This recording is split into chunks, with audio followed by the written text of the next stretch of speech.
So আজকে আমাদের হচ্ছে রাইট ফর্ম অফ ভার্বের দ্বিতীয় পর্ব। কেমন? ঠিক আছে, ওকে, শুরু করি আমরা। লিখো subject third person singular number হলে, যেটা সবাই জানি আর কি, তাও লিখাচ্ছি আর কি, কারণ লিখে থাকলে সুবিধা, পরীক্ষার আগে সব দেখে গেলাম। Subject third person singular number হলে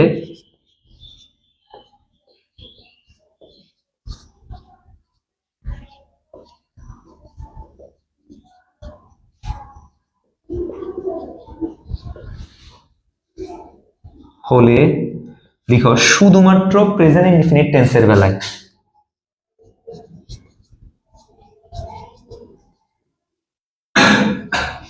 শুধুমাত্র প্রেজেন্ট টেন্স এর ক্ষেত্রে, শুধুমাত্র প্রেজেন্ট ইনডিফিনিট টেন্সের ক্ষেত্রে ভার্ব প্লাস এস বা ইএস হয়, অর্থাৎ ভার্বের সাথে এস বা ইএস যুক্ত হয়। এস বাই এস যুক্ত হয়, তাই না? তাহলে আমরা এস বাই এস কখন যুক্ত হবে? যখন শুধুমাত্র প্রেজেন্ট ইনডিফিনিট টেন্স হবে, আর অন্য কোনো টেন্স হলে এস বাই এস যুক্ত হবে না। ঠিক আছে, ওকে। তাহলে ভার্বের সাথে যে সম্পর্কটা সেটা কিন্তু মোটামুটি শেষ এখানে। গত ক্লাসে যেটা জানছো এটা আর এটা, মানে ভার্বের সাথে সাবজেক্টের সম্পর্ক। ভার্বের সাথে কার সম্পর্ক? সাবজেক্টের সাথে ভার্বের, বা ভার্বের সাথে সাবজেক্টের যে সম্পর্ক সেটা এই এতটুকু রুলসে শেষ। এটা আর ওই আগের যে গত ক্লাসের লাস্ট অংশটা আর কি। আর আরেকটা সম্পর্ক এখন তোমাদের বলবো, সেটা হচ্ছে টেন্স নিয়ে। কি নিয়ে? টেন্স নিয়ে। এখন তোমাদের আমি টেন্সের সেন্স গুলো বলবো, ভালোভাবে টেন্সের সেন্স গুলো মাথায় গাঁথো। ঠিক আছে, পারলে টুকটাক করে ছোট ছোট করে নোট লিখে রাখতে পারো। টেন্স সব টেন্স থেকে পরীক্ষায় আসে না, মাথায় রাখবা। সব টেন্স থেকে পরীক্ষায় আসে না। যেমন তুমি ফিউচার পারফেক্ট কন্টিনিউয়াস এর উপরে কখনো কি দেখবা না, তুমি সেন্টেন্সই দেখবা না। তারপর এরকম আরো অনেক আছে। ঠিক আছে, আসো। ওয়ালাইকুম সালাম।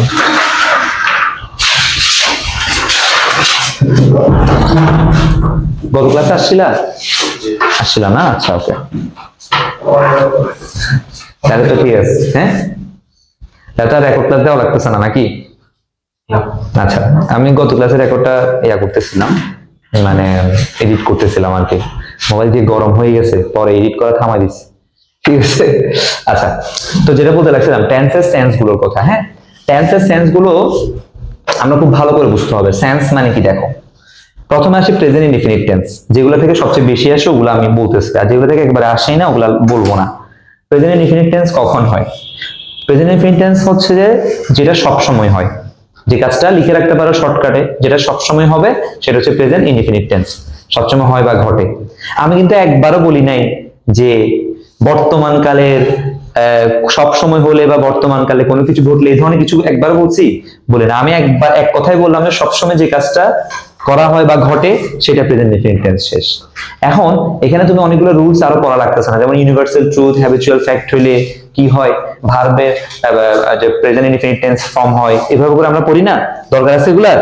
দেখো, সূর্য যে পূর্ব দিকে উঠে, এটা কি সবসময় উঠে না? তাহলে আমার দরকার আছে ইউনিভার্সাল ট্রুথ এভাবে বলার। হ্যাঁ, where there is will there is a way, ইচ্ছা থাকলে উপায় হয় সব সময়, তাই না? তারপর ওই যে বরফে তাপ দিলে, আগুন দিলে কি হয়? পানি হয়ে যায়, তাই না? গলে যায়। তাহলে এগুলো কি? এগুলো হচ্ছে হ্যাবিচুয়াল ফ্যাক্ট। এগুলো সবসময় হয়, সবসময় হয় না? তাহলে সবসময় হলে প্রেজেন্ট ইনডিফিনিট টেন্স। তাহলে আমি প্রথম টেন্স, একটা টেন্সের বললাম, সবসময় যে কাজটা হয় বা ঘটে সেটা কোন tense? Present indefinite tense. Okay, এবার প্রেজেন্ট কন্টিনিউয়াস আসে। প্রেজেন্ট কন্টিনিউয়াসে মনে রাখবা, বর্তমান কালে কোনো কাজ দৃশ্যমান ভাবে চলমান থাকলে, আর বর্তমান কালে সেটা নির্দিষ্ট সময় হইতে হবে। কি হইতে হবে? তাহলে দুইটা জিনিস বললাম, বর্তমান কালে নির্দিষ্ট সময় হইতে হবে, দিস মান্থ, দিস ইয়ার। হ্যাঁ, দিস ইয়ারও বলা চলতে পারে, মানে ওরা বলতে পারে this year, this month, this ইয়ার, অর্থাৎ বর্তমান কালে নির্দিষ্ট সময়। বর্তমান কালে নির্দিষ্ট সময় হলে প্রেজেন্ট কন্টিনিউয়াস টেন্স, আর অতীতকালে নির্দিষ্ট সময় হলে কিন্তু পাস্ট কন্টিনিউয়াস টেন্স না, সেটা আবার ভিন্ন টেন্স।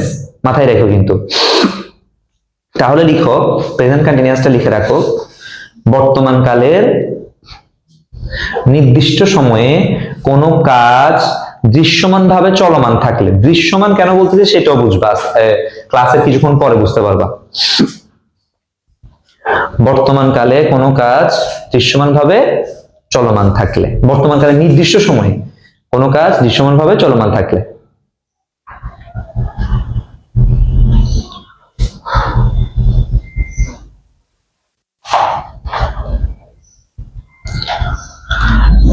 বুঝছো তাহলে বিষয়টা? হ্যাঁ, এবার আসি প্রেজেন্ট পারফেক্ট। প্রেজেন্ট পারফেক্টের টোটাল 3টা সেন্স আছে। কয়টা সেন্স আছে? 3টা, মানে 3টা সময় প্রেজেন্ট পারফেক্ট টেন্স হয়। কখন কখন প্রেজেন্ট পারফেক্ট টেন্স হয় তাহলে?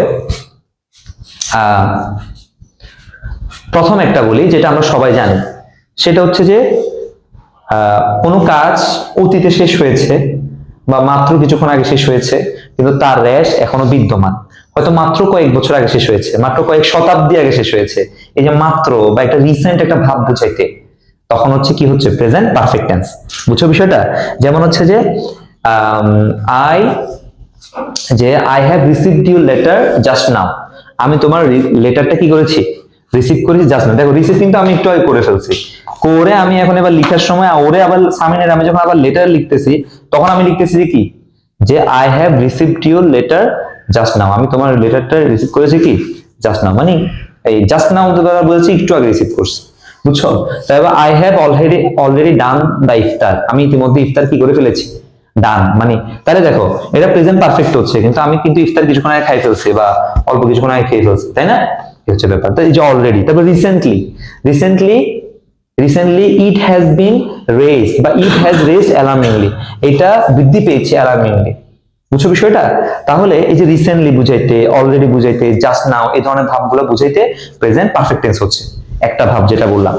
এবার আরেকটা সেন্স বুঝো, যেটা আমি তোমাদের হয়তো বিভিন্ন ক্লাসে বলেছিলাম, এটা হয়তো কখনো খেয়াল করেছো বা মনে আছে কিনা জানি না। সেটা হচ্ছে অতীতে কোনো কাজ একাধিকবার ঘটলে। অতীতে কোনো কাজ একাধিকবার ঘটলে, দেখো এটা পুরোপুরি অতীতের সাথে হওয়ার কথা না, কিন্তু এটা অতীতের কোনো টেন্সই হবে না, এটা হচ্ছে প্রেজেন্ট পারফেক্ট টেন্স হবে। কি হবে? Present perfect tense. দুই নাম্বার সেন্স বললাম। এটার একটা উদাহরণ দিচ্ছি, যেমন দেখো, I have seen this movie. আমি এই মুভিটা দেখেছি 3 টাইমস। আমি এই মুভিটা 3বার দেখেছি। 3বার আমি ধরো 2 মাস আগে দেখছি, অথচ কি বুঝাচ্ছে? Present perfect. বুঝছো বিষয়টা? তাহলে আমি 2টা সেন্স বললাম এই পর্যন্ত, আরেকটা সেন্স বলতেছি এবার। এই সেন্সটা কি? কোনটা? এটা হচ্ছে যে অতীতে কোনো কাজ একাধিকবার করলে সেটা প্রেজেন্ট পারফেক্ট টেন্স হবে। আর আরেকটা বললাম যে কোনো কাজ অতীতে শেষ হয়েছে বা মাত্র শেষ হয়েছে, কিন্তু তার ফলাফল বা রেশ বিদ্যমান, ওইটা যেটা আমরা বইয়ে দেখি আর কি সাধারণত। কিন্তু এটা তো আমরা আর বইয়ে দেখি না, তাই না? আমাদের কি বাংলাদেশি বইগুলো বা গ্রামার বই এটা দেখি না। এবার আরেকটা সেন্স বলি প্রেজেন্ট পারফেক্টের। এবার তোমরা ওই যে তখন কন্টিনিউয়াসে কেন দৃশ্যমান ভাবে চলমান বলছে বুঝো। এবার কোনো কাজ অতীত থেকে শুরু করে বর্তমানেও তা নীরবে চলমান থাকলে, বর্তমানেও কি থাকবে? নীরবে চলমান থাকলে। এখন দেখো, এগুলো কিন্তু বইয়ের ভাষায় যাচ্ছে না, যাচ্ছে? কথাগুলো যাচ্ছে না। তো বইয়ের ভাষায় তো অনেক কিছু যায় না। যেমন বলে যে ভার্বের এটা দিয়ে প্রশ্ন করলে সাবজেক্ট পাওয়া যায়, এটা দিয়ে প্রশ্ন করলে অবজেক্ট পাওয়া যায়। সবসময় কি পাওয়া যায়? এমনি এমনি করলে ওই সমাস হয়, এমনি এমনি করলে ওই সমাস হয়, মিলে সবসময়? আমাদের বইয়ে তো আছে যে প্রথমে সংখ্যাবাচক শব্দ থাকলে হ্যাঁ সেটাকে দ্বিগু সমাস বলে। তো সংখ্যাবাচক শব্দ তো সংখ্যাবাচক বহুব্রীহিত আছে, তাই না? তো এটা তো আর ওরা স্পষ্ট করে লিখে দেন, এটা টিচারদেরকে ক্লিয়ার করতে হয়।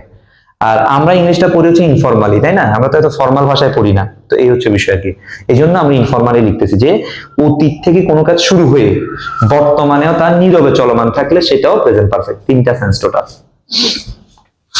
এখন আমি যে এখন সেন্সটা বললাম সেটার উদাহরণ দিচ্ছি, দেখো। She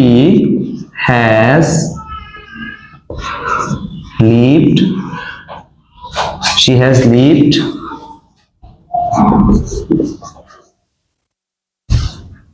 in the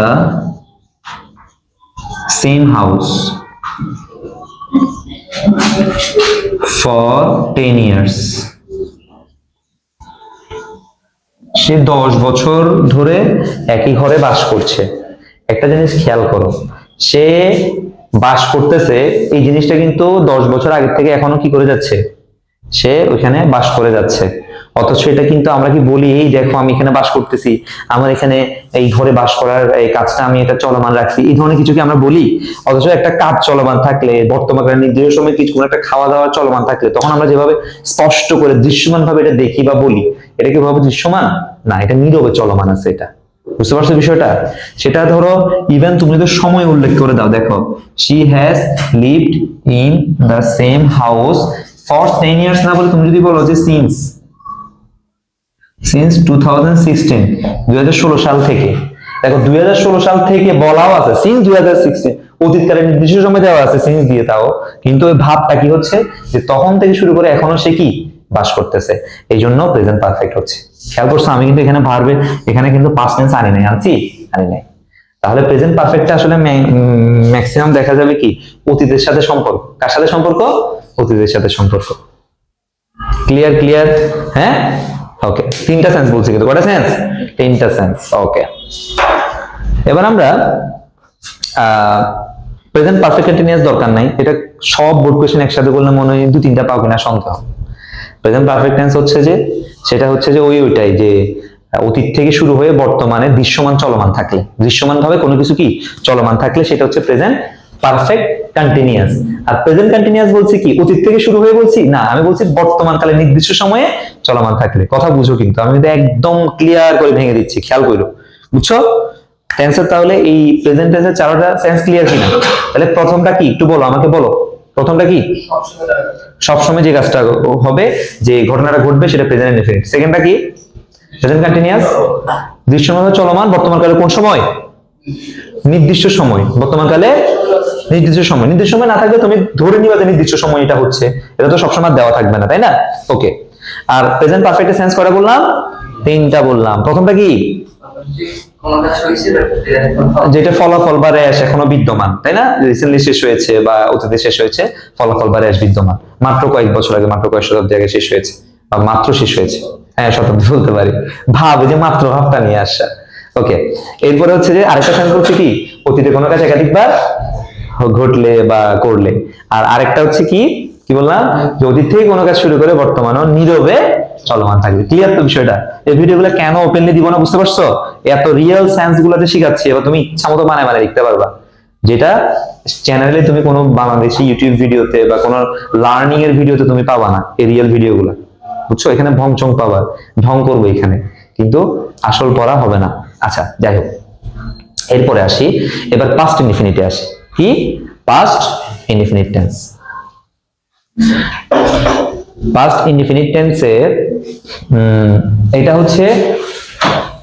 হচ্ছে অতীতকালের নির্দিষ্ট সময় বোঝাতে, অতীতকালের নির্দিষ্ট সময় বোঝাতে।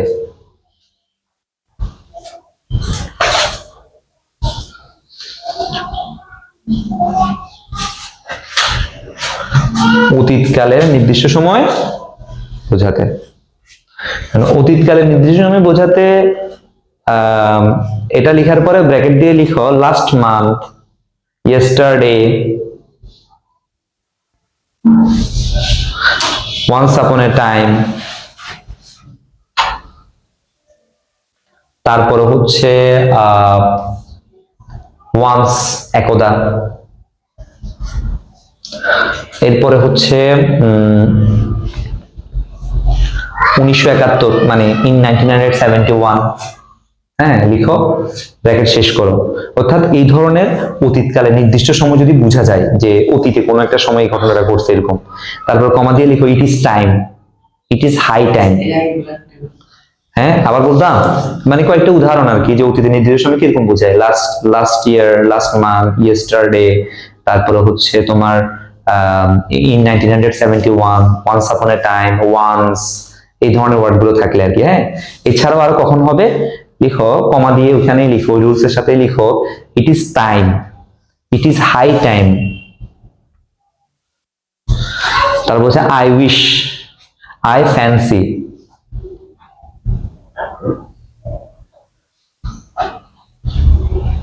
I fancy would that, WOULD, would that, ইত্যাদি থাকলে পাস্ট ইনডিফিনিট টেন্স হবে, বা এগুলো থাকলে মনে রাখবা সবসময় কি হবে? পাস্ট ইনডিফিনিট টেন্স হবে। তোমরা হয়তো প্রশ্ন করতে পারো it is time, it is high time, এগুলো ইজ থাকার পরও কেন পরবর্তী অংশ পাস্ট ইনডিফিনিট টেন্স হবে, তাই না? এগুলোর ব্যাখ্যাটা হচ্ছে ইট ইজ টাইম দ্বারা এটা উপযুক্ত সময় ছিল, এটা একটা ভাব বুঝায়। বুঝছো বিষয়টা? এটা তখন এটা চেঞ্জ করা একটা উপযুক্ত সময় ছিল, এরকম একটা বিষয়। আর আই উইশ, আই ফ্যান্সি দ্বারা উইশ কিন্তু প্রেজেন্ট ফর্মে আছে, ফ্যান্সি ওয়ার্ডটাও কোন ফর্মে আছে? প্রেজেন্ট ফর্মে। তারপরে পরবর্তী অংশ পাস্ট ইনডিফিনিট কেন? আমরা সাধারণত রুলস পড়ে যাই, এবার রুলস এর একটু ব্যাখ্যা দিচ্ছি যাতে মনে থাকে, তোমাদের যাতে মুখস্থ করা না লাগে। সেটা হচ্ছে আই উইশ, উইশ মানে কোন একটা কিছু চাওয়া বা ইচ্ছা করা, তাই না? এখন এই ইচ্ছাটা মানে এমন না যে তুমি রাস্তা দিয়ে হাঁটতেছো, তোমার একটা শীতকালে তোমার আইসক্রিম দেখছো, আইসক্রিম খেতে ইচ্ছে হয়েছে, ও আমি আইসক্রিমটা খাবো, এটা উইশ না। এটা ওরকম একটা উইশ না। উইশ বলতে এখানে কোন ধরনের উইশ বোঝাচ্ছে? যেটা আমি অনেক আগের থেকে লালন করতেছি, আমি যদি পাখি হইতাম, আমি যদি রাজা হইতাম, আমি যদি রানী হইতাম, এরকম একটা উইশ আগের থেকে মনে মনে কি করতেছে? কল্পনা করতেছে। তাহলে অতীত থেকে চ্যারিশ করা কোন একটা কিছু, কল্পনা করা, ইচ্ছা করা কিছু একটা জিনিস আমার কথা আমরা বলি, এই জন্য এটা কি হবে? এটা পাস্ট ইনডিফিনিট টেন্সে হবে। কিরকম? যে I wish I were a child again, আমি যদি আবার শিশু হয়ে যেতাম, বাচ্চা হয়ে যেতাম, কত ভালো হইতো, আনন্দ হইতো, তাই না? এইখানে 2টা বাজে এসে ক্লাস করা লাগতো না, রোজার সময় বাসায় বসে মজা করতে পারতাম। হচ্ছে বিষয়। আচ্ছা, তাহলে বুঝছো তো নাকি? হ্যাঁ, এরপরে দেখো ছোটবেলায় আমাদের একটা ইয়া ছিল, কখন বড় হবো। বড় হয়ে এখন মনে হয় কি, যদি ছোট হইতে পারতাম আবার, যে টাইমটা যদি একটু পিছনে নেওয়া যেত কত ভালো হইতো, তাই না? আচ্ছা, এরপরে হচ্ছে পাস্ট ইনডিফিনিট গেল। ও আই ফ্যান্সি, ফ্যান্সি তো কল্পনা করে, এই কল্পনাটাও কি সাথে সাথে তুমি করতেছো না, এটা অনেক আগে থেকে তুমি কোনো একটা কিছু কল্পনা করতে, এই ধরনের একটা ভাব বুঝাইতে কি হচ্ছে? Past indefinite tense. আর উড দ্যাট কথাটা তো বুঝাই যাচ্ছে, উড শব্দটাই তো পাস্ট ইনডিফিনিটে আছে, তাই না? এবং এটা ব্যাপারটা কিরকম দেখো, উড দ্যাটের জিনিসটা মাথায় কেমনে রাখবা। ধরো তোমাকে এখন বলা হচ্ছে যে তুমি বড় হয়ে কি হতে চাও। এখন বলা হচ্ছে, তুমি বলবা যে I will be a doctor, আমি একজন ডক্টর হব। আমি একজন কি হব? ডক্টর হব। আমি একজন ডাক্তার হব। বাংলাতে এটা কি বলে? বাংলা দুইটা আছে, একটা হচ্ছে ডাক্তার, একটা ডক্টর, বাংলাতে দুইটা আছে। ইংলিশে কিন্তু এটা বলে ডক্টর, ইংলিশে দুইটাই ডক্টর, বাংলাতে একটা ডাক্তার আর একটা কি ডক্টর। তো যাই হোক, আমি বাংলাতে জন্য একবার ডাক্তার বলতেছি, এই জন্য বাংলাতে বলতেছি ডাক্তার। আমি কি হব? ডাক্তার হব। এখন 10 বছর হয়ে গেছে, তুমি ডাক্তার হইলা না, ধরো ডাক্তার হইতে পারলা না। 10 বছর পরে ধরো আবার বর্তমান কালে আমি তোমাকে জিজ্ঞেস করতেছি, কি রে তুমি তো ডাক্তার হইতে পারলা না, তুমি তখন কি বলতাম মনে আছে? তুমি তখন বলবা যে আমি তখন বলতাম যে আমি হব। আচ্ছা, আই উইল ডক্টর লিখে বলছি, আরে I will be a doctor. কিন্তু তোমরা আমাকে কিছু বলতেছো না কেন? মুখে তো ঠিকই বলতেছি। তুমি তখন বলবা যে আমি বলতাম যে I would be a doctor. তাহলে বুঝতে পারছো বিষয়টা? তাহলে তুমি এখন বলতেছো যে কি, যে তুমি তখন ডাক্তার হইতে চাইতা বা ডাক্তার হবো, এই হচ্ছে বিষয়টা বলতা। এবার আমি আরেকটা উদাহরণ দিই, ব্যাপারটা উডের আরেকটা উদাহরণ দিই। ধরো তুমি বলতেছো যে I will go to Cox's Bazar, আমি কক্সবাজার যাব। এখন বলতেছো, এখন থেকে ভবিষ্যতে বলতেছো কক্সবাজার যাব। পরে আর অনেক পরে গিয়ে তখন বলতেছো যে কি, যে আমি তখন বলছিলাম যে I would go to Cox's Bazar, আমি কক্সবাজার যাব। ওই উডটা কি? ওটা হচ্ছে অতীতের ভবিষ্যতের কথা, আর উইলটা কি? এখন থেকে ভবিষ্যতের কথা। ক্লিয়ার বিষয়টা? ক্লিয়ার কি না? ওকে। এখন উড দ্যাট তার মানে থাকলে কি, উড দ্যাট থাকলে ব্যাপারটা আমরা বুঝতেছি কি, পরবর্তী অংশ পাস্টে হবে, পাস্ট ইনডিফিনিট হবে। ক্লিয়ার কেন হচ্ছে রুলসটা এরকম? ওকে। এবার আসে পাস্ট কন্টিনিউয়াস। পাস্ট কন্টিনিউয়াস লিখার দরকার নাই, এটাতে ঝামেলা নাই। এটা হচ্ছে অতীতে নির্দিষ্ট সময়ে, মানে অতীতে নির্দিষ্ট সময়টা এই ধরনের কোনো কিছু নাই। এটা হচ্ছে অতীতে কোনো কাজ চলমান ছিল, বুঝাইলে কি পাস্ট কন্টিনিউয়াস। ক্লিয়ার? পাস্ট যেমন তুমি বুঝেই যাবা পাস্ট কন্টিনিউয়াস কখন হবে। Once upon a time there were two friends, দুইটা কি ছিল? বন্ধু ছিল। They were walking through a jungle, একটা জঙ্গলের মধ্যে দিয়ে তারা কি করতেছে? হাঁটতেছিল। এটা তো বুঝাই যায় যে তখন অতীতে একটা হাঁটতেছিল, তখনকার একটা ঘটনা বলতেছে, তাই না? হ্যাঁ, সবুজ। ওকে, আল্লাহ হাফেজ। তো দেখো, যেটা বলতে লাগছিলাম, কি জানি বলতে লাগছিলাম, পাস্ট কন্টিনিউয়াস সব ইজিলি পারি আমরা, তাই না? এবার পাস্ট পারফেক্টে আসি। পাস্ট পারফেক্টের সেন্সটা কিন্তু সব সময় মাথায় রাখবা। এই পাস্ট পারফেক্টের সেন্স যেটা বলবো, এটার সাথে আবার আমাদের অনেকগুলো রুলস কানেক্টেড। ওই রুলস গুলো আমি এখন বলে ফেলবো একসাথে সিস্টেমে, যেহেতু একটা right from the master class দিচ্ছি বললাম, তাই না? এই জন্য সব বলে ফেলবো। দেখো, পাস্ট পারফেক্টের সেন্সটা ঠিক এরকম। ধরো তুমি পাস্ট তো অতীত, তাই না? পাস্ট কি অতীত না? অতীতে ধরো তুমি দুইটা কাজ করছো, কয়টা কাজ করছো? ধরো এখন আজকে ধরো আজকে ধরো ইনাম তুমি ধরো আজকে প্রথমে ঘুম থেকে জেগে উঠছো। যেটা আগে হয়েছে এটা past। হ্যাঁ ধরো আমি আগে বলি, দাঁড়াও ওয়েক আপ বানান করো, একদম উইক হয়ে যাচ্ছে তাই না? ওয়েক আপ, তুমি আগে জেগে উঠছো ঘুম থেকে তাই না? হ্যাঁ, এরপরে ব্রেকফাস্ট করছো। হ্যাঁ ব্রেকফাস্ট করছো, এরপরে এরপরে কি করছো তুমি? ফার্স্ট হচ্ছে কি জানো? ফার্স্ট হচ্ছে রোজা। ফার্স্ট হচ্ছে কি? দ্রুত ফার্স্ট হচ্ছে রোজা, ফাস্টিং বলে রোজাকে। আর ব্রেকফাস্ট মানে কি? ফার্স্ট ভাঙছো তুমি সকালবেলা নাস্তা খাইয়া, খাওয়ার পরে এরপরে সারাদিন ক্লাস করে এখন এখন এখন কোথায় আসো? এখন তুমি তৈরিস ইংলিশ কেয়ারে আসো, টিসি একাডেমিতে আসো, ঠিক আছে? টিসি একাডেমি কথাটা আসছে মনে হয় তৈরিস ইংলিশ কেয়ারকে সংক্ষেপে করে এটারে টিসি এর ট্যাগ সুন্দর হয়ে গেছে না, তো এই জন্য ট্যাগ একাডেমি কথাটা চলে আসছে আর কি এখান থেকে। ট্যাগ একাডেমি এটা ভবিষ্যতে একটা একাডেমির নাম হবে ইনশাল্লাহ, ট্যাগ একাডেমি। ওটাতে সব সাবজেক্ট থাকবে বা অন্য কিছু থাকবে, আর তৈরিস ইংলিশ কেয়ারে শুধু আমার ইংলিশের ব্যাচ গুলো থাকবে। সুইট না? হ্যাঁ ওকে। তো দেখো এখন তুমি এখানে আসি ক্লাস করতেছো, তাহলে অতীতে কয়টা কাজ করলা? আচ্ছা এটা হচ্ছে বর্তমান, এটা কি? যেটা আগে হয়েছে এটা past, হ্যাঁ যেটা পরে হয়েছে past। যেটা তোমার বর্তমান থেকে কাছাকাছি সময় আছে, এটা হচ্ছে বর্তমান থেকে কাছাকাছি সময় যে কাজটা ঘটবে সেটা হচ্ছে পাস্ট ইনডিফিনিট হবে, কি হবে? আর বর্তমান থেকে বেশি অতীতে যে কাজটা ঘটবে সেটা কিছু হবে? Past perfect. ক্লিয়ার বিষয়টা? এবার আমি তোমাদের কয়েকটা উদাহরণ দিচ্ছি, দেখো কিরকম উদাহরণ দিচ্ছি। ডাক্তার আসার পূর্বে ডাক্তার আসার পূর্বে রোগী মারা গেল, এই উদাহরণটা দিচ্ছি, ঠিক আছে? দেখো বেশি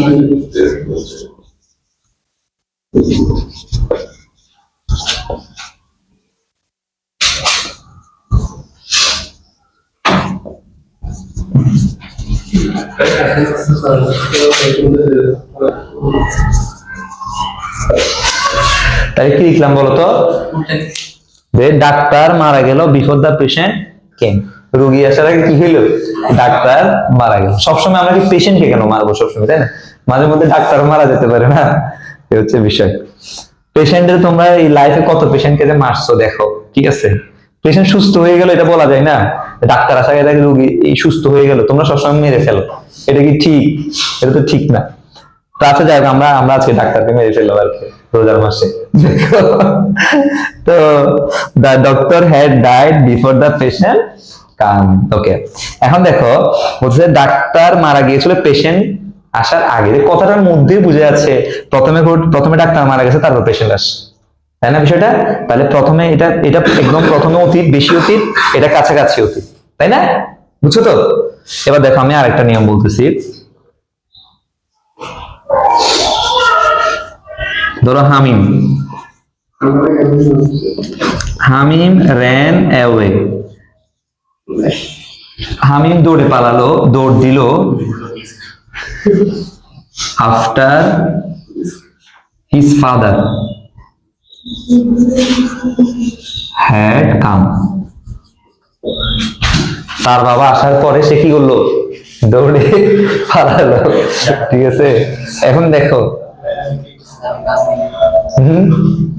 তার মানে বাবা মাইটের একটা দিবে এরকম। তো দেখো এই যে তাইলে সে দৌড়ে পালাইছে তার বাবা আসার পরে। আচ্ছা তার বাবা আগে আসছে না সে আগে দৌড়ে পালাইছে? বাবা আগে আসছে, পাস্ট পারফেক্টে আছে। দেখো বাবা আসারটা পাস্ট পারফেক্টে আছে, তারপরে দৌড়ে পালাইছে, তারপরে আমরা এখন বলতেছি, তাই না? বুঝছো বিষয়টা? ওকে, তাহলে আমরা ইংলিশ সেকেন্ড পেপারে অনেকগুলো রুলস এর জন্য দেখবো এক পাশ পাস্ট পারফেক্ট হলে আরেক পাশ পাস্ট ইনডিফিনিট হয়, অথবা এক পাশ পাস্ট ইনডিফিনিট হলে আরেক পাশ কি হয়? পাস্ট পারফেক্ট হয়। ক্লিয়ার বিষয়টা? ওকে, কোথায় কোথায় দেখবো এই জিনিসগুলো, এই নিয়মগুলো কোথায় কোথায় দেখবো সেটা আমরা একটা নিয়ম এখানে বিফোর আফটার নিয়ম লিখিয়ে ফেলছি সিস্টেমে। বুঝছো বিষয়টা? কি নিয়ম লিখলাম? Before after. এখানে লিখলে ভিডিওতে আসতেছি কিনা দেখো তো, আসতেছে এখানে লিখলে। আচ্ছা দেখো সেটা হচ্ছে যে বিফোর আফটার নিয়ম। দেখো বিফোর অর্থ কি বলতো? পূর্বে বা আগে। আর আফটার অর্থ কি? পরে। দেখো বিফোরের আগে বিফোর অর্থ আগে, এই জন্য বিফোরের আগে মনে রাখবা পাস্ট পারফেক্ট। কি হবে? Past perfect. আর আফটার অর্থ কি? পরে, এই জন্য আফটারের আগে অর্থ অনুসারে কি হচ্ছে? Past perfect. ক্লিয়ার? এবার দেখো, এক পাশ পাস্ট পারফেক্ট হলে তাহলে আরেক পাশ কি হবে? পাস্ট ইনডিফিনিট হবে। এক পাশ পাস্ট পারফেক্ট হলে আরেক পাশ এখানে কি হবে? Past indefinite. এই হচ্ছে নিয়ম। আর এই নিয়মের ব্যাখ্যা আমরা এখানে উদাহরণ এখানে জেনে ফেলছি। এখানে দুইটা উদাহরণ দেখা হয় যে বিফোর, আফটার। বিফোরের আগে পাস্ট পারফেক্ট, পরে পাস্ট ইনডিফিনিট।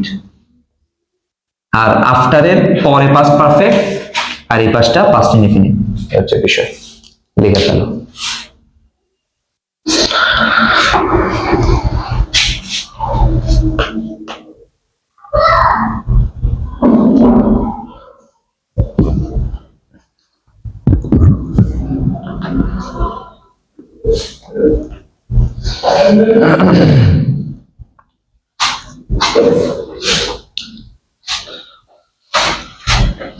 তাহলে পাস্ট পারফেক্ট এবং পাস্ট ইনডিফিনিটের আমরা একটা জানলাম, নিয়ম জানলাম, এবং উদাহরণ আগেই লেখা হয়ে গেছে।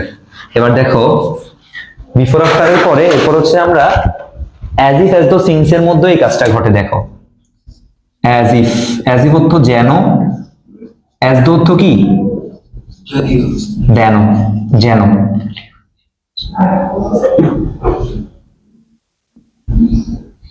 দো, THOUGH, দো, তারপরে সিন্স। তিনটাতে একই জিনিস পড়তে হবে। কি সেটা? প্রথমে প্রেজেন্টেরটা বলি। প্রেজেন্ট ইনডিফিনিট হলে এগুলো এক পাশে, আরেক পাশে হবে পাস্ট ইনডিফিনিট। শুনো, আমি তীক্ষ্ণটাই দিকে দিচ্ছি, মানে এই নয় যে অ্যাজ ইফ থাকলে পাস্ট হবে, এরকম না। এখানে যে কোনোটা হতে পারে, বুঝছো?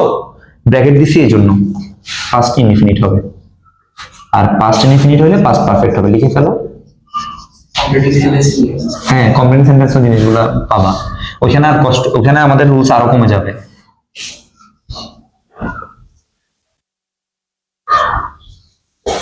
আমি জাস্ট তোমাদের দেখাচ্ছি পাস্ট ইনডিফিনিটের সাথে পাস্ট পারফেক্টের বিভিন্ন রুলসে কিভাবে সম্পর্ক আছে জিনিসটা।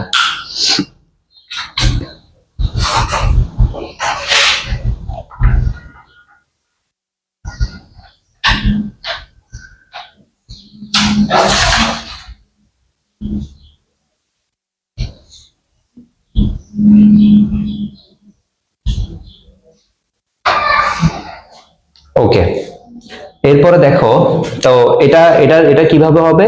এটার উদাহরণ যদি আমি বলতে চাই, তাহলে উদাহরণ ধরো আমি বললাম এভাবে যে হি টক্স, সে কথা বলে। অ্যাজ ইফ, যেন, অথবা এখানে অ্যাজ দো হইতে পারে, বুঝছো? অ্যাজ ইফ আমরা সবাই লিখি কি? হি নিউ এভরিথিং, সে যেন সবকিছু জানে। এটা সবচেয়ে বেশি দিই, গাইড গুলোতে এটা বেশি থাকে। এর দেখো, এই যে present indefinite tense, past indefinite tense. Clear? এরপরে ধরো আমরা যদি বলি যে শি টকড, পাস্ট ইনডিফিনিটে রাখছি। এবার অ্যাজ ইফ বা অ্যাজ দো, ধরো অ্যাজ দো লিখলাম এখানে। অ্যাজ দো শি, এখন কি নিউ হবে না হ্যাড নোন হবে? কারণ পাস্ট পারফেক্ট করতে হবে। Had known everything. ক্লিয়ার বিষয়টা? হ্যাঁ, কোথায়? এখানে না, এখানে হচ্ছে যে পাস্ট ইনডিফিনিট আছে এই পাশে, এই পাশে পাস্ট পারফেক্ট হবে। আর পাস্ট পারফেক্ট কিভাবে হয়? হ্যাড প্লাস ভার্বের পাস্ট পার্টিসিপল ফর্ম। আমরা হ্যাড দিছি, আর ভার্বের পাস্ট পার্টিসিপল ফর্ম নো এর পাস্ট পার্টিসিপল ফর্ম কি? নো। এই জন্য। ক্লিয়ার? ওকে, এটা লিখে ফেলো। আমি সিন্স দিয়েও দুইটা উদাহরণ লিখে ফেলি।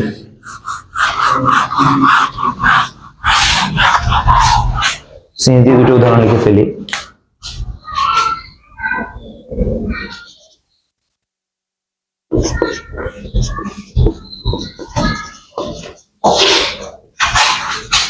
It is many years since we met. তারপর ধরো বা it was many years since we had met.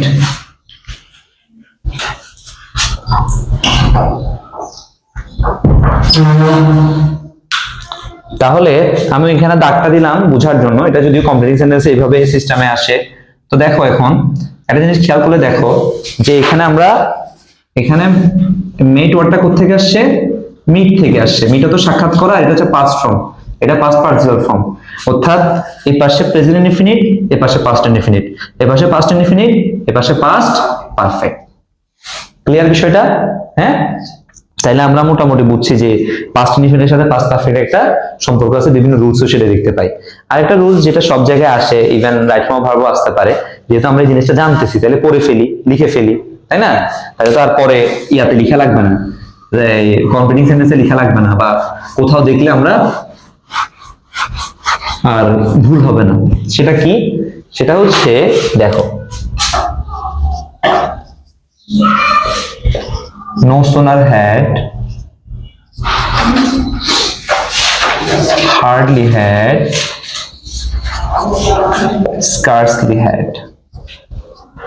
দেখো, no sooner had, hardly had, scarcely had।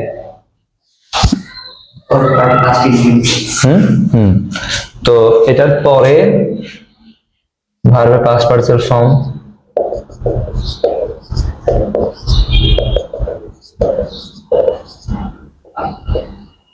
এরপর হচ্ছে যে দেন, when,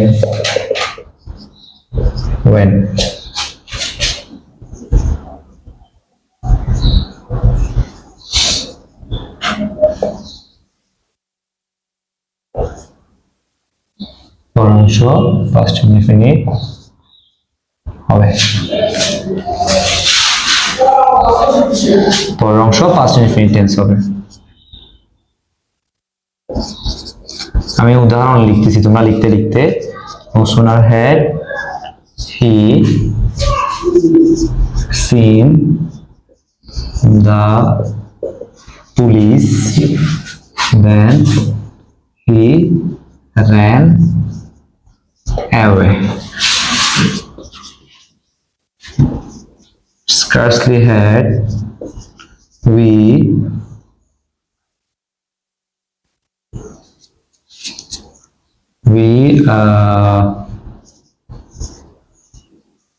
started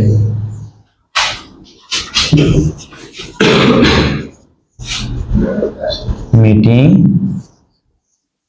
when the rain came, বা started, এটা হতে পারে। যে দেখো, এবার আমি একটু করে বুঝাই তোমাদের। লেখা শেষ? লেখা শেষ হলে বললো, লেখা শেষ করে ফেলো ফার্স্ট।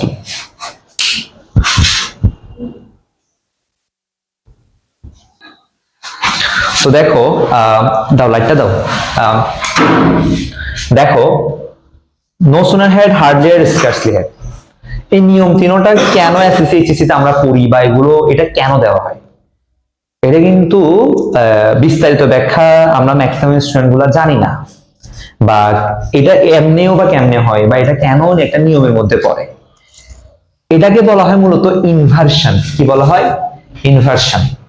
হয়তো নতুন শুনেছো তোমরা, তাই না? কিন্তু এইচএসসি এর পরে অ্যাডমিশনে তোমরা এই কথাটা শুনবা, এটাকে বলা হয় ইনভার্সন।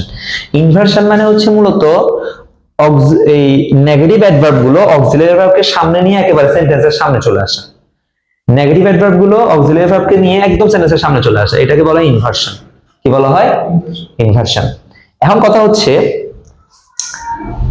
এই যে এটা আসলো এবং এটাকে নিয়ে আসলো, এটার অর্থ কি? অর্থ এগুলোর হয় এরকম যে যেতে না যেতে, খেতে না খেতে, দেখতে না দেখতে, পৌঁছাতে না পৌঁছাতে, এরকম একটা জিনিস বুঝায় রিয়েল অর্থ। যেমন এটা কি, যে সে পুলিশকে দেখতে না দেখতেই দৌড়ে পালালো, বুঝছো বিষয়টা? এরকম ইয়া হবে। কিন্তু তুমি সব জায়গায় অর্থটা অনেক সময় মিলাইতে পারবা না, এবং তোমার কাছে ব্যাকআপ পাওয়া লাগতে পারে, বা অনেক সময় মিলাইতে কষ্ট হইতে পারে। এই জন্য যে কাজটা করতে পারো সেটা হচ্ছে, দেখো, তুমি এইটার অর্থ ধরতে পারো যেই মাত্র, কি ধরতে পারো? এটার অর্থ ধরতে পারো যেই মাত্র এটা, আর এটার অর্থ ধরতে পারো তখনই। এটার অর্থ কি ধরতে পারো? তখনই। বুঝতে পারছো কথা? তাহলে এটা অর্থ যে মাত্র এবার তখন। এবার দেখো মিলে কিনা দেখো, যদিও দেন অর্থ তারপর, তাই না? ওয়েন তো কখন, যখন, তখন, এরকম না? কিন্তু আমি কি বললাম? তখন। এবার দেখো কেমনে, যেই মাত্র সে দেখেছে পুলিশকে তখনই সে দৌড়ে পালালো বা দৌড় দিল। এরপর দেখো, যেই মাত্র আমরা মিটিং শুরু করেছিলাম তখনই বৃষ্টি শুরু হলো বা বৃষ্টি আসলো। বুঝছো বিষয়টা? এবার মিলে যাচ্ছে না? এবার তোমাদের ওই ইনভার্সন সম্পর্কে আরেকটু জ্ঞান দিই। ইনভার্সন জিনিসটা কি? সেটা হচ্ছে ব্যাপারটা, ধরো আমি বললাম যে, এই ধরো হার্ডলির কথাটা বললাম, হ্যাঁ, ধরো বললাম যে he had hardly seen the situation. সে খুব কদাচিৎ সিচুয়েশনটা দেখেছিল। হি হ্যাড সিন, না, হ্যাড সিন অর্থ কি? দেখা। তাহলে he had hardly seen the situation. হার্ডলি কিন্তু একটা অ্যাডভার্ব, তাই না? খুব কদাচিৎ দেখা, কখন দেখা? কদাচিৎ দেখা। ভার্বের প্রশ্ন করলে হার্ডলি পাচ্ছ, তাই না? কথাগুলো বুঝতেছো? রেয়ারলি, বেয়ারলি, এগুলো সবগুলো কি ভার্ব বলতেছে, অ্যাডভার্ব এগুলো। কারণ ভার্বের প্রশ্ন করে এগুলো আমরা পাই। রেয়ারলি মানে কদাচিৎ, তাকে কখন দেখা যায়? কদাচিৎ দেখা যায়, তাই না? এখন দেখো, সে এই সিচুয়েশনটা খুব কদাচিৎ দেখেছে, অতীতের কথা বলতেছে। এখন কথা হচ্ছে যে হার্ডলি কিন্তু তুমি পিছনে লাস্টও দিতে পারো, অ্যাডভার্ব যেখানে সেখানে বসতে পারে। He hardly had seen the situation হবে, he had hardly seen the situation হবে, he had seen hardly the situation তাও হবে, he had seen the situation hardly তাও হবে। খেয়াল করছো? অ্যাডভার্ব যেখানে সেখানে বসে যেতে পারে। ইভেন তুমি হার্ডলিটার সামনে এনে দাও তাও হবে। Hardly he had seen the situation, যে কোনো এখানে যে কোনো ওয়ার্ডের মাঝখানে কি করতে পারতেছে? এটা ঢুকে যেতে পারতেছে। বুঝতে পারছো বিষয়টা? এখন ইনভার্সে কেমন হচ্ছে দেখো, নেগেটিভ অ্যাডভার্ব। এটা কি? এটা অ্যাডভার্বটা negative adverb. Hardly, rarely, barely এগুলো আমরা নেগেটিভ ওয়ার্ড হিসেবে ধরি না? এসএসসি শিখছি না আমরা? তাহলে কি এগুলো নেগেটিভ অ্যাডভার্ব। তো হার্ডলি আগে চলে আসছে, ভালো কথা, হার্ডলি আগে চলে আসছে। এরপরে সে অক্সিলারি ভার্বকে নিয়ে আসবে, হার্ডলি হ্যাড। এরপরে এবার সাবজেক্টের জায়গায় বসছে। এরপরে ভার্ব সিনটা বাকি ছিল, সিনটা এখানে বসছে। এরপর দা সিচুয়েশন, ব্যাপারটা এরকম। এইটাকে বলা হয় ইনভার্সন। কি বলা হয়?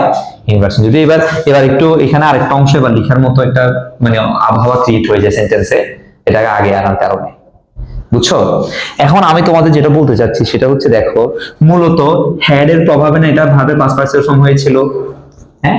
তো হ্যাডটা যখন সামনে চলে আসছে তখন এটা ভাবে পাস্ট পার্টিসিপল ফর্ম হয়ে গেছে না? হ্যাঁ, কিসের প্রভাবে? ওই হ্যাডের প্রভাবে। আমরা তো জানি যে হ্যাডটা আসলে এটার সাথে ছিল আগে একটা সময়, সাবজেক্টের পরে ছিল। সেম ভাবে এই জন্য এখানে ভার্বের পাস্ট পার্টিসিপল ফর্ম হয় ওই হ্যাডটার প্রভাবে। এখানে যদিও হ্যাড এর পরে সাবজেক্ট একটা আছে, এই যে হ্যাড এর পরে একটা সাবজেক্ট আছে, কিন্তু তারপরে কি হচ্ছে? তারপরে ভার্বটা পাস্ট পার্টিসিপল ফর্ম হচ্ছে। ভার্বটা কি হচ্ছে? Past participle form. কেন হচ্ছে? কারণ এটা এর আগে একসাথে ছিল, ক্লিয়ার বিষয়টা? তাহলে হ্যাড প্লাস ভার্বের পাস্ট পার্টিসিপল ফর্ম যখন আমরা দেখতে পাচ্ছি, এটা কোন টেন্সের স্ট্রাকচার? পাস্ট পারফেক্ট টেন্সের। তাহলে এক পাশ পাস্ট পারফেক্ট হলে আরেক পাশ তাহলে কি হয়ে যাচ্ছে? Past indefinite. এই দেখো, এই জন্য এখানে পাস্ট ইনডিফিনিট টেন্স হয়ে যাচ্ছে, কেম বা স্টার্টেড দিচ্ছে। আশা করি জিনিসটা একদম ক্লিয়ার, একদম ক্লিয়ার। তো আর কখনো ভুলবা এটা? কখনো ভুলবা না, আশা করি ইনশাআল্লাহ। এই হচ্ছে বিষয়। আমি তাহলে মুছে দিচ্ছি, হ্যাঁ।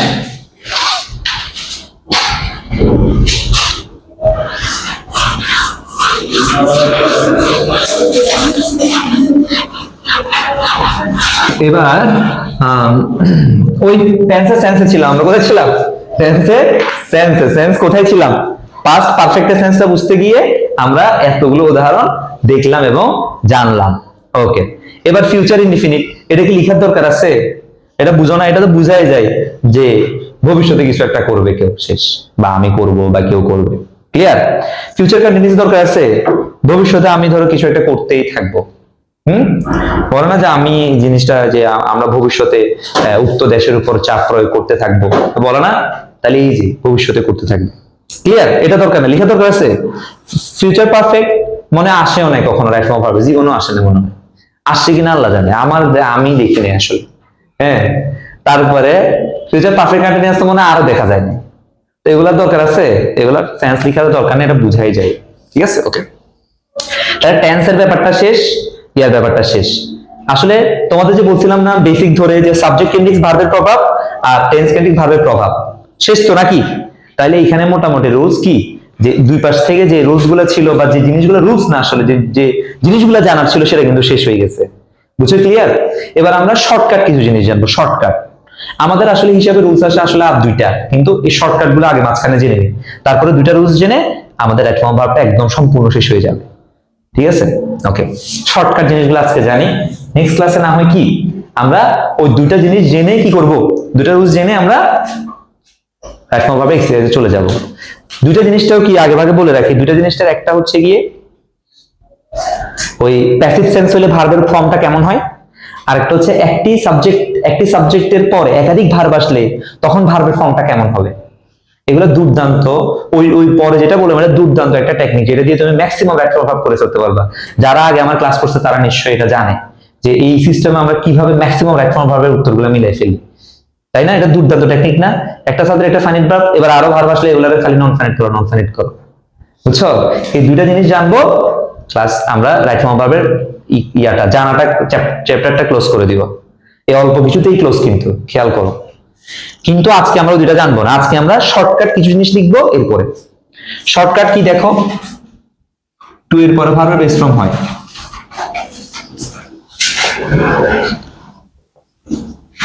মডেল অক্সিলারি এর পরে ভার্বের বেস ফর্ম হয়, মডেল অক্সিলারি এর পরে বি শব্দটা আসলে ভার্বের পাস্ট পার্টিসিপল ফর্ম হয়, টু বি এর পরে ভার্বের পাস্ট পার্টিসিপল ফর্ম হয়, প্রেপোজিশনের পরে ভার্বের সাথে আইএনজি হয়,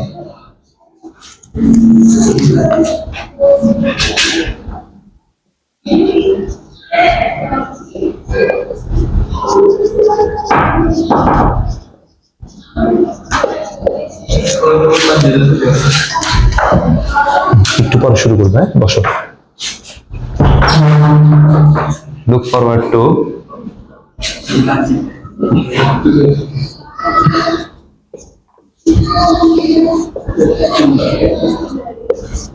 devoted to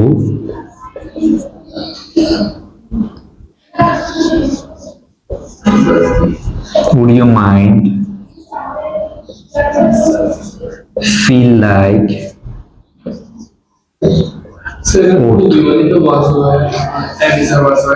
হ্যাঁ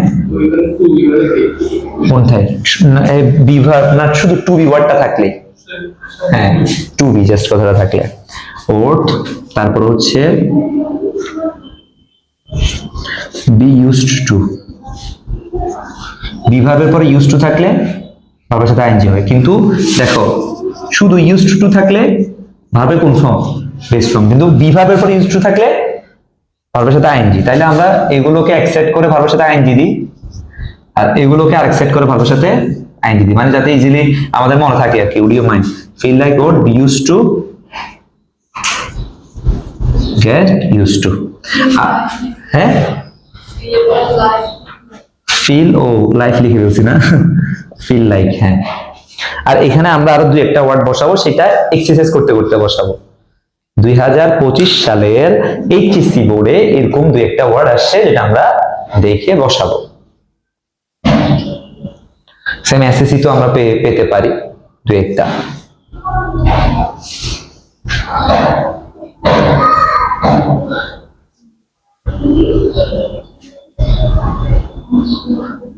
তাহলে সবাই একটু আমার মুখে মুখে বলো, মুখে মুখে বলো, বলো উইথে, বলো বলো, আমি হাত দিয়ে ধরতেছি আর তোমরা সবাই মিলে বলো, বলো উইথে ভিউ টু, বলো লুক ফরওয়ার্ড টু, সবাই বলতে হবে জোরে জোরে, আস্তে আস্তে শুনতেছি না তো। লুক ফরওয়ার্ড টু বলো, তারপরে প্রেফার টু লিখতে পারবো তো, পরে সময় দিব। তারপরে কি addicted to, devoted to, would you mind feel like would be used to, get used to, বা এখানে got used to হইতে পারে। আর এখানে টু এর পরে verb base form, modal auxiliary এর পরে verb base form. Base form মানে এটার আগে পাশে কিছু হয় না, s by es by ed কিছু যুক্ত হয় না, বুঝছো মেইন ফর্মটা। তারপর মডেল অক্সিলারি এর পরে বি থাকলে ভার্বের past participle form, to be থাকলে ভার্বের পাস্ট পার্টিসিপল ফর্ম, যে কোনো প্রেপোজিশনের পরে ভার্বের সাথে আইএনজি, আর ইউজড টুর পরে ভার্বের বেস ফর্ম। অথচ এগুলোর পরে কি ইয়ার পরে ভার্বের, ও আচ্ছা আরেকটা দেখো, এই যে cannot help, cannot bear, এটা লিখো cannot help, cannot bear। আমি হেল্প করতে পারবো না, আমি বহন করতে পারবো না, এগুলোর পরে ভবিষ্যতে আইনছি।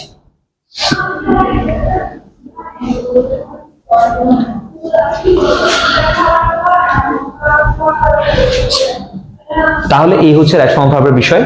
আগামী ক্লাসে ওই দুইটা সিম্পল রুলস জেনে আমরা কি করব, রাইট ফর্ম ভার্ব একদম মানে এই ডিটেইলস দিয়ে তুমি অ্যাডমিশন পর্যন্ত কভার করে ফেলতে পারবা। এটা এমন রাইট ফর্ম ভার্বের ডিটেইলস আমি তোমাদের ক্লাসটা নিলাম, যেটা ভরা ক্লাসে না নিয়ে আমি তোমাদের কি মোটামুটি লাইট এই ক্লাসটাতে এই মাস্টার ক্লাসটা নিয়ে নিলাম এবং রেকর্ডও করলাম। বুঝছো তাহলে সবাই? হ্যাঁ বুঝছো তো? এরপরে বাসায় গিয়ে রুলস গুলো দেখতে হবে। 5টা মিনিট যদি সময় না দাও বা রুলস গুলো লেখার জন্য, তাহলে তোমাকে আমি যত ভালো করে বুঝাই না কেন, তোমাকে একদম পৃথিবী বিখ্যাত কোনো টিচার এসেও যদি বুঝায়, বাসায় তুমি যদি এটা যদি আরেকবার না দেখো, তাহলে তুমি ভালো করে বুঝবা না এবং ভুলে যাবা বুঝলে। ক্লিয়ার বিষয়টা? তাহলে এবার দেখতে হবে বাসায় গিয়ে। আর আজকে এতটুকু, ধন্যবাদ সবাইকে।